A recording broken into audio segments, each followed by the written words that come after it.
Coco, ¿y cómo hacemos la validación del problema? Pues es muy simple. Primero comienza entendiendo quién va a ser tu cliente, cuáles son los segmentos de mercado a los que te vas a dirigir. Es decir, quiénes son los grupos de personas u organizaciones que tienen el problema. Pueden ser uno o pueden ser varios, ¿ok?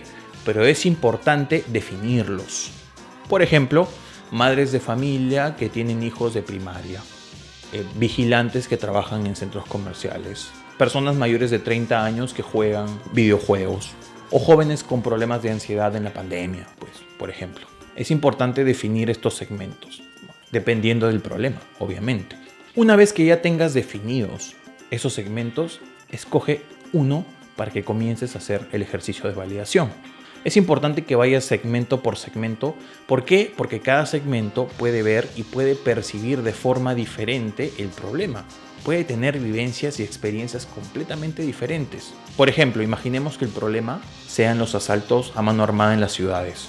Pues será muy diferente cómo lo percibe un estudiante universitario que ha sido asaltado versus la policía o el serenazgo del lugar o el distrito donde vives contra, por ejemplo, un anciano que ha sido asaltado. Son ejemplos completamente diferentes y son insights o visiones completamente diferentes del problema. Por eso es importante seleccionar un segmento primero y luego ir validando con los demás, ¿ok? Una vez que escoges ese segmento, puedes comenzar a hacer un ejercicio de exploración. A mí me encanta hacer exploración y de hecho el método y la herramienta que más recomiendo, y para mí es la mejor herramienta para hacer exploración, es justamente la entrevista a profundidad. Que más que una entrevista a profundidad, es una conversación a profundidad. ¿Y cómo hacemos la entrevista? Primero tenemos que asegurarnos que vamos a hablar con personas del segmento que hemos escogido. Por ejemplo, si son madres de familia con hijos en edad de colegio en primaria, es importante que hablemos solo con ese tipo de personas. Madres de familia que tienen hijos en edad de colegio en primaria, ¿sí? No vas a hablar con un estudiante universitario que juega fútbol, por ejemplo, ¿no? Entonces es importante buscar esas personas, ¿ok? Que calcen con tu segmento escogido. También es importante entrevistar a una persona a la vez. He visto que muchas personas les gusta hacer entrevistas en grupo. Personalmente no lo veo apropiado porque la respuesta de una persona puede influir en la respuesta de otra. Entonces es importante poder entrevistar uno a uno para que cada una tenga su propia respuesta y sean respuestas completamente espontáneas, ¿sí? Es importante que motivas a hablar, motivas la conversación porque se hacen preguntas abiertas, pero que no influyas en la respuesta. No es bueno que tú influyas en la respuesta. Como entrevistador tienes que dejar que sea lo más espontáneo posible y de preferencia una persona a la vez. Es válido de repente cambiar un poco la estructura de la entrevista si la persona se está yendo por otro lado. Quiere decir que de repente el problema no era lo que tú pensabas, sino está yéndose por otro lado, lo cual es normal. Es completamente normal que tu idea o que la idea que tenías del problema cambie cuando hagas este ejercicio. Es completamente normal.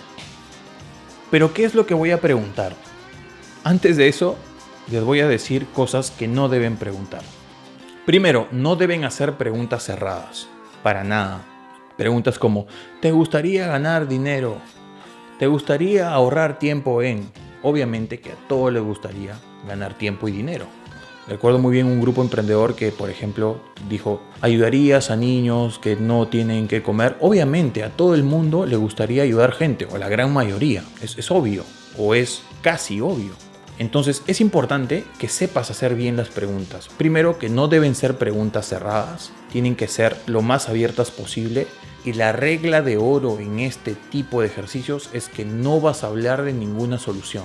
No vas a hacer ninguna pregunta respecto a la solución que tienes en mente o que se te haya ocurrido antes. Vas a hablar solo del problema y vas a buscar que te digan información solamente del problema. Las preguntas tienen que ser algo como, cuéntame la última vez que te ocurrió esto, qué problemas tuviste. Y la gente va a comenzar a quejarse y va a comenzar a hablar porque a la gente le encanta contar sus penas y problemas que tuvieron y todas las dificultades que tuvieron. ¿Cómo buscaste una solución a eso? También van a decir, no pude buscar una solución. Me ha tocado entrevistar muchas veces, señores. No tienen idea. La gente se explaya. He tenido entrevistas de 2 horas, tuve entrevistas de 3 horas una vez contándome todo el detalle. Me sacaron documentos. No tienen idea. Otra pregunta que pueden hacer es, ¿qué es lo más crítico para ti en torno a ese problema? También van a comenzar a hablar sobre eso. ¿Cómo lo resuelves actualmente?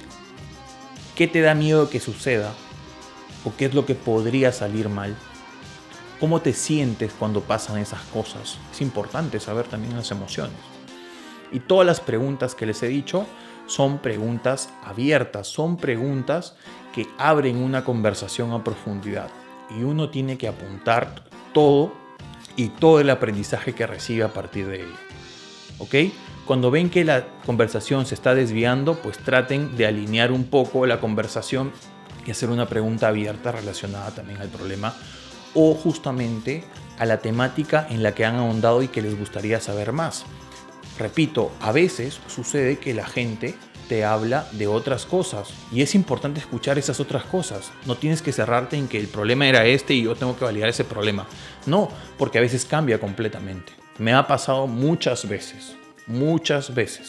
Y estoy seguro que cada uno de ustedes, si tienen una idea de negocio en este momento y hacen el ejercicio de validación del problema, puede que su idea cambie completamente. Y es completamente normal y hay que estar abiertos a cambiar la idea inicial. Más adelante subiré también cómo es que se hacen entrevistas a profundidad con un ejemplo muy práctico, ¿de acuerdo? La guía que les he dado en este momento es una guía muy simple de cómo hacer las entrevistas, pero son básicamente preguntas clave que son muy abiertas que te abren la conversación sobre el problema que quieres solucionar. Si estás, por ejemplo, validando si existen muchos asaltos a mano armada en el lugar donde vives, pues podrías preguntar, cuéntame la última vez en la que sufriste un asalto, y la gente va a comenzar a hablar. ¿Cómo buscaste una solución? ¿Qué fue lo que hiciste? ¿Me dejó entender? Son preguntas abiertas que abren una conversación. Luego subiré un ejemplo muy práctico.